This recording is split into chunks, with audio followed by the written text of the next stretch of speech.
Bonjour à toutes et à tous, vous êtes dans la grande tribune de la relance rencontre économique d'Aix-en-Provence. Moment exceptionnel, c'est la reprise. Jacques Aschenbroich, le patron de Valeo, est avec nous. Bonjour. Au son des cigales. Ah, les cigales, on les entend, donc tout va bien. Alors j'avais envie de vous demander, première question, c'est la reprise, c'est la fête du CAC à Aix-en-Provence, l'économie repart? Je crois qu'il faut regarder les choses, non pas le verre à moitié vide, mais le verre à moitié plein. Alors, y compris dans notre industrie automobile, et vous savez qu'on est impacté par les pénuries de composants électroniques, mais on voit que le marché sous-jacent, c'est-à-dire que si on pouvait produire des voitures, le marché est là. Donc cette période un peu difficile pour les approvisionnements, ça va se résoudre dans les mois qui viennent, et on voit que les choses commencent à s'améliorer. Donc le marché est là, et le marché est là très fort en Chine, très fort en Amérique du Nord, et on sent qu'il est prêt à rebondir en Europe. Comment vous voyez les conséquences de la crise sur les mobilités, sur l'envie de se déplacer? Est-ce que les gens vont changer la façon de se déplacer? Alors c'est clair, chaque fois qu'on fait, et on en fait beaucoup d'études de marché, la volonté de se déplacer, elle est là, mais la volonté de se déplacer de façon sûre, en termes sanitaires, elle est là aussi. Et on voit un rebond exceptionnel de la mobilité individuelle. Alors ça ne veut pas dire seulement la voiture, ça veut dire beaucoup la voiture, mais on le voit dans des villes, tout ce qui est trottinette, tout ce qui est vélo, etc. On voit cette espèce de volonté de se déplacer de façon sûre. Et d'abord j'étais absolument convaincu que ça allait arriver, mais on le voit de façon très claire, à la fois physiquement, malheureusement dans les embouteillages, mais aussi dans toutes les études de marché qu'on fait. Alors cette révolution de la voiture électrique, connectée, peut-être demain autonome, vous l'avez vu venir très tôt, dès la crise de 2008, vous avez investi dans l'innovation. Combien de temps est-ce que vous voyez arriver cette voiture du futur? Aujourd'hui, on voit bien que ce n'est pas les mêmes voitures qu'il y a 10 ans, mais on n'est pas encore non plus sur des grandes ruptures technologiques. À quel moment on va avoir des grandes ruptures technologiques? Si, les grandes ruptures technologiques, elles sont là. Qui aurait imaginé qu'il y ait 1 million de voitures électriques l'année prochaine en France? On voit qu'il y aura 1 million de voitures électriques dès cette année en Allemagne. On voit que le marché de l'électrique, il est là, à la fois basse tension, qui est notre métier d'origine, et haute tension.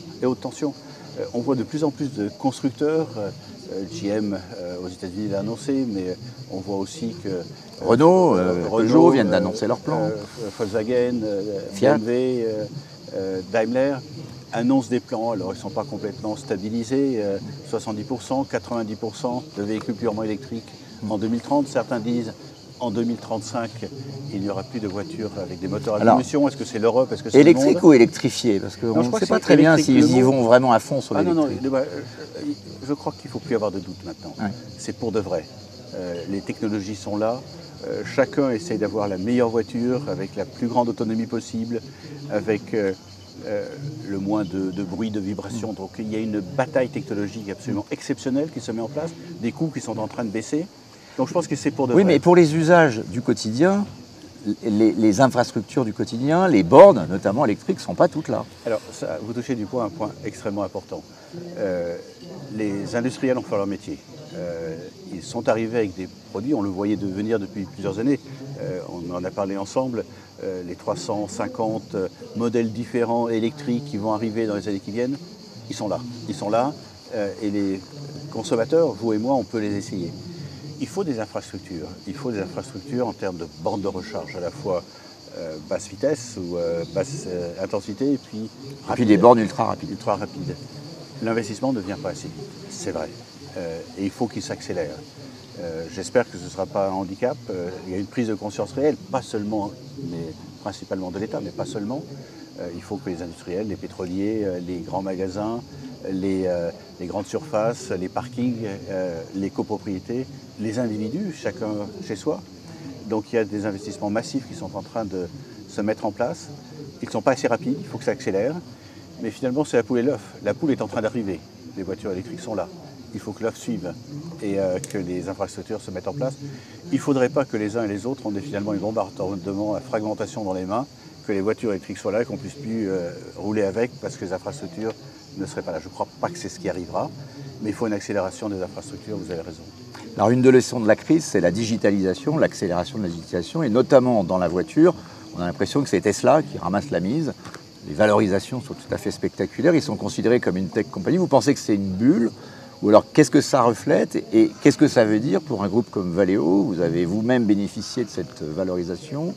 Vous êtes aujourd'hui un peu au milieu du gué? Alors, ne me faites pas m'exprimer sur un de mes clients, donc je ne dirai rien ni sur Tesla ni sur sa valorisation. Ils font de bonnes voitures. Ils font de très bonnes voitures puisqu'il y a nos équipements en partie dedans, donc forcément la voiture est bonne. Non, je crois qu'il y a deux choses qui sont différentes. La digitalisation, elle est là, elle est progressive, elle existe, elle est là dans nos usages quotidiens. Je vais prendre un exemple. Les composants électroniques, on est probablement le seul fournisseur aujourd'hui à ne jamais avoir arrêté un de nos clients. Mais tout est digital. Les demandes de nos clients, les disponibilités de nos fournisseurs, les centaines de millions de composants électroniques qu'on a dans nos usines tous les jours. Donc la digitalisation, elle est là, et elle est là depuis longtemps. C'est parce qu'on a justement cette infrastructure qu'on arrive à optimiser et à livrer nos clients tous les jours. Je crois que j'avais déjà utilisé, on produit 8 millions de pièces par jour, il y a 2 milliards de composants qui rentrent dans nos usines, tout ça est digital, évidemment. Alors le digital arrive aussi dans les voitures. Il arrive dans les voitures parce qu'il y a la connectivité, il y a la connexion avec l'extérieur, il y a les tableaux de bord qui sont de plus en plus digitaux. On utilise de plus en plus un smartphone dans la voiture pour être connecté à l'extérieur. Donc tout ça arrive très rapidement. Là aussi, comme l'électrique, beaucoup plus rapidement qu'on avait imaginé. Et c'est un facteur de croissance pour nous absolument extraordinaire. La prochaine grande révolution d'innovation de Valeo, c'est quoi dans cette nouvelle voiture? Alors, vous voulez toujours la suivante? Bah oui, c'est vos côtés journalistes. Oui, mais j'ai bien posé des questions. On est en train de... on a investi dans l'électrique plus de 10 milliards en 10 ans. On a investi dans la DAS 4 ou 5 milliards ces dernières années. C'est ça qui va faire la croissance exceptionnelle de Valeo dans tous les métiers. Il y a le métier de ce qu'on appelle la chaîne de traction, évidemment, mais tout le thermique.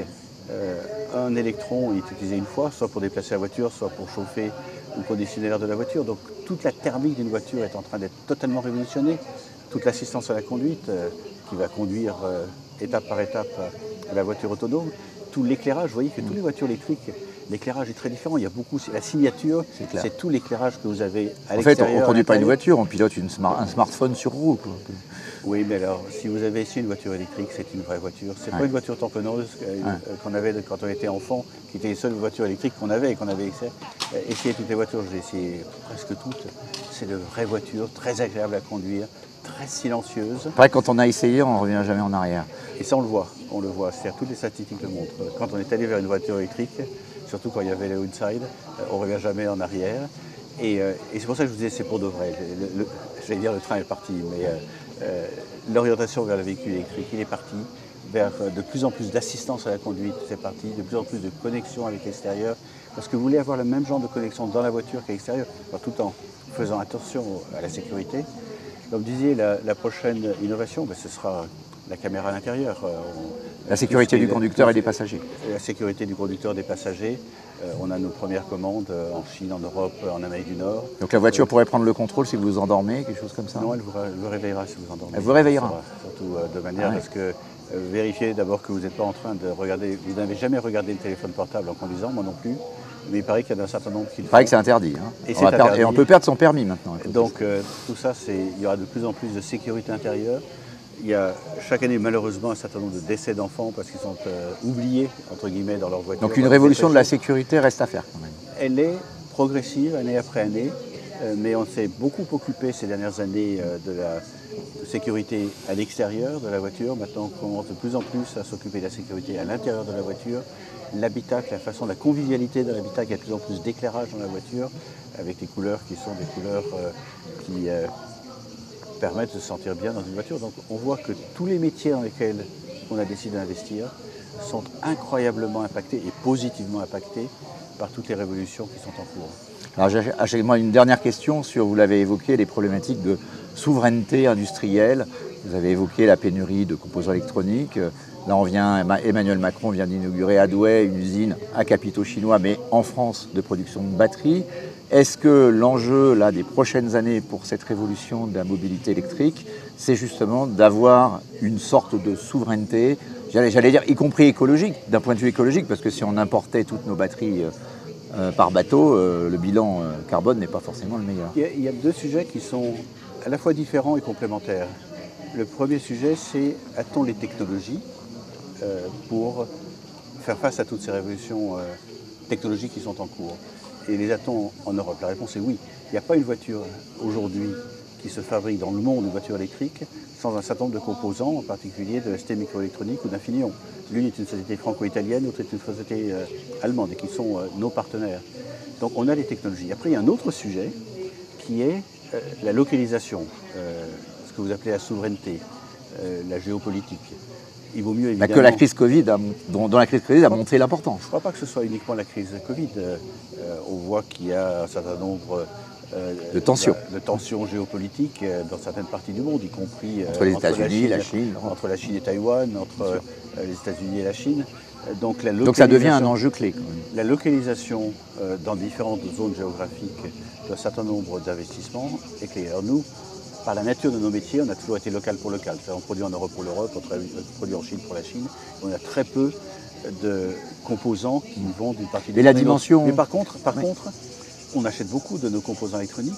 Et jusqu'à il y a assez peu de temps, je savais qui étaient nos fournisseurs, mais je ne savais pas forcément où étaient leurs usines. On s'occupe de plus en plus de savoir où sont les usines de nos fournisseurs et de voir...